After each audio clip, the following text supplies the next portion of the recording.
Espace TV. Espace TV, le journal de 13 heures. Bienvenue à tous à ce rendez-vous d'information au sommaire. Manifestation de l'opposition hier à Conakry. Des accrochages entre forces de l'ordre et manifestants sur la route Le Prince. Le véhicule du chef de file de l'opposition a été visé par un projectile. Les cours ont été perturbés dans certaines écoles de la banlieue de Conakry, à Sangoya, dans la commune de Matoto. Plusieurs établissements privés ont été contraints de fermer dans la matinée.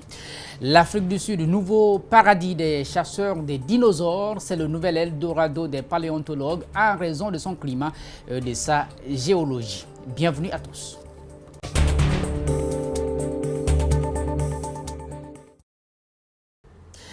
La marche prévue hier mardi par l'opposition républicaine a dégénéré sur la route Le Prince entre manifestants et forces de sécurité. Des jeunes militants de l'opposition ont affronté à coups de pierre. Des forces de l'ordre, des pneus ont été brûlés sur la route Le Prince, complètement barricadés. Ils comptent poursuivre la marche durant toute cette semaine. Mohamed Valek Touré, Lamine Silla. Il est 11 heures.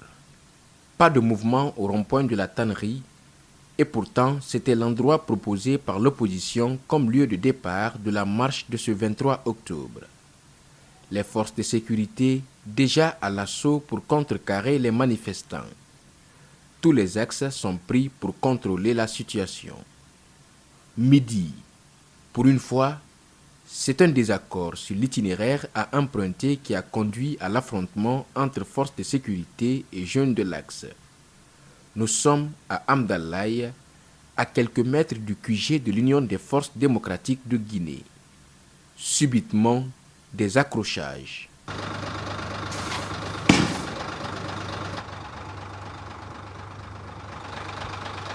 Le chef de file de l'opposition est empêché de franchir la minière par des dispositifs sécuritaires. Nous sommes sur la bretelle qui mène à son domicile. Entre-temps, la foule est dispersée par des jets de gaz lacrymogènes. Cellou Dalein Diallo décide de rebrousser chemin. L'affrontement vire au pire avant que nous apprenions à travers les confrères que le véhicule du chef de file de l'opposition dans lequel il était avec Dr Faya a été endommagé par des projectiles. Nous avons été bloqués par les forces de l'ordre qui nous ont gazés, mais une balle a été tirée sur ma voiture. J'étais avec le docteur Faya Melimono dans la voiture. Mon chauffeur a été légèrement blessé et les impacts sont là. Nous n'avons pas affaire à des ennemis.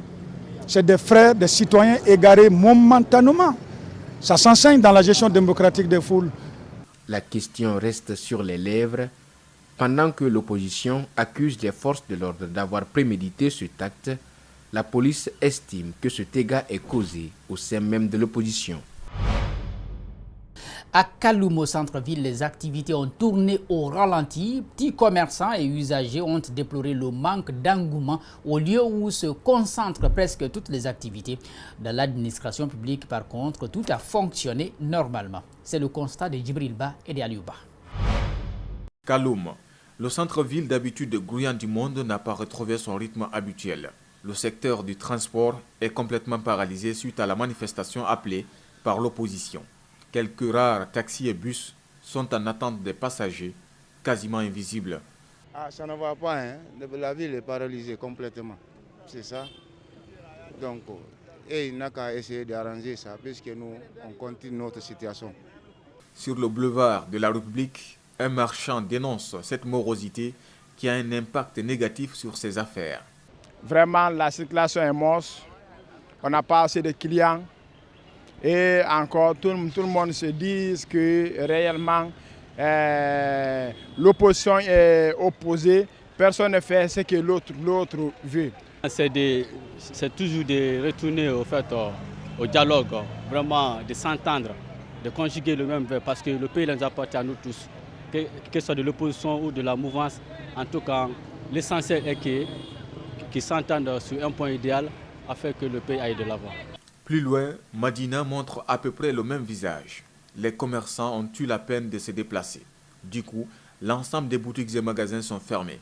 L'administration publique a assuré, dans tous les départements ministériels, les services ont fonctionné. Nous le disions dans le titre, hier encore, des élèves sont sortis à Sangoya dans la commune de Matoto pour manifester contre l'absence des enseignants titulaires et la non-reprise effective des cours. Pour montrer leur colère, ils ont pris pour cible 2 écoles publiques et privées. Il y a eu des jets de pierre, mais aucun blessé n'est à déplorer. Mamadou Saliouba, Ibrahima Sori Kamara. 25 jours que les cours sont restés paralysés dans les écoles publiques. Ce matin encore, les élèves ont démontré leur colère. Ici, au collège Al-Mamissa Mouroutouré à Sangoya, tout allait bien selon les encadreurs lorsque subitement, des cailloux ont commencé à retentir. Ça allait jusqu'à 9h25. Bon, on a vu, je suis sorti moi-même en personne et j'ai constaté qu'il y avait des gens qui étaient en tenue non scolaire, et 2 collégiens et puis quelques primériens en tout cas qui ont tapé le portail. Donc ce qui a créé la psychose. Et puis il y avait du tohu-bohu, c'est ce qui a fait qu'effectivement on a interrompu. Subitement, il y a eu des jets contre le portail et sur le toit de l'école. Ça perturbe tout le monde. Et vous savez, quand on lance un caillou sur une tôle où se trouvent des adolescents, alors ils sont sortis. En quelques minutes seulement, l'école est vidée de ses quelques élèves. Ils ont bondi sur les tables-bancs. Le groupe devenu plus grand emprunte cette ruelle, la martyrise, avant d'atteindre cet établissement privé. Ces enfants sont venus en grand nombre. Ils nous ont attaqués. Le temps pour nous de se déplacer pour aller chercher une sécurisation. Franchement, on a été déstabilisés par ce groupe d'élèves. Déstabilisés, certains élèves n'ont pas eu le temps de prendre leurs effets. Tous sont partis dans la panique, laissant les enseignants seuls. Franchement, moi je déplore cette situation, il faut le dire. J'aurais souhaité que les 2 parties trouvent une solution et au plus vite que possible. Les écoles privées ne sont pas concernées par cette grève, mais elles sont véritablement affectées. Le ministre de la Ville et de l'Aménagement du Territoire invite les populations de la décharge de Dar es Salaam et ceux de Kapororaï à quitter les lieux. Une énième intervention qui sonne comme un dernier avertissement à l'endroit de ces populations, pour la plupart dédommagées à hauteur de 20 millions de francs guinéens par famille. Ibrahima Kourouma promet de les déguerpir sans pour autant préciser le jour ou le mois exact. Al-Seyni Bari, Mohamed Al-Hussein Kamara. Après le drame de Concasseur, les riverains tardent à quitter. Malgré les nombreux avertissements des autorités, le gouvernement a débloqué une enveloppe financière de 4 milliards de francs guinéens, soit 20 millions par foyer, une somme jugée dérisoire par les citoyens. Il faut que chacun de nous soit sûr que Combo sera dégagé. Et c'est maintenant il faut que les gens prennent les dispositions, parce que quand nous allons décider de faire le dégagement, nous n'allons pas encore donner des délais. Ils ont suffisamment eu de délais, il y a eu des interventions du chef de l'État, il a mis à notre disposition des moyens, les chefs de quartier ont été reçus pour que les populations viennent récupérer ce montant, et ils ne sont pas venus, aucune famille n'est venue récupérer le montant. Ça veut dire qu'il se suffisait qu'ils peuvent partir sans problème. Un autre cas taraude l'esprit du ministre, le site de Kapororaï. Une délimitation a été déjà faite. La zone doit être récupérée par l'État pour des fins d'intérêt public. Les occupants ont porté plainte contre le gouvernement. Les gens peuvent intenter un procès, c'est pas grave. Ils intentent un procès, ils intentent contre le ministère de la Ville et de l'Aménagement du Territoire. L'essentiel, c'est de prouver que vous avez raison. Il y a un recensement qui est fait, nous avons le recensement. Les gens qui sont recensés vont être dédommagés. Et ceux qui ne sont pas dans cette situation, nous allons prendre toutes les dispositions pour que les gens soient dégagés. La nature a horreur du vide, c'est connu. Et pourtant, certains lieux déguerpis ne sont toujours pas occupés. Une double frustration pour les concernés. Le ministre rassure en prenant l'exemple sur la société Orange. C'est vrai que les choses avancent avec eux, mais on a été très clair avec Orange. Nous déguerpissons les populations et le même mois, les travaux doivent commencer.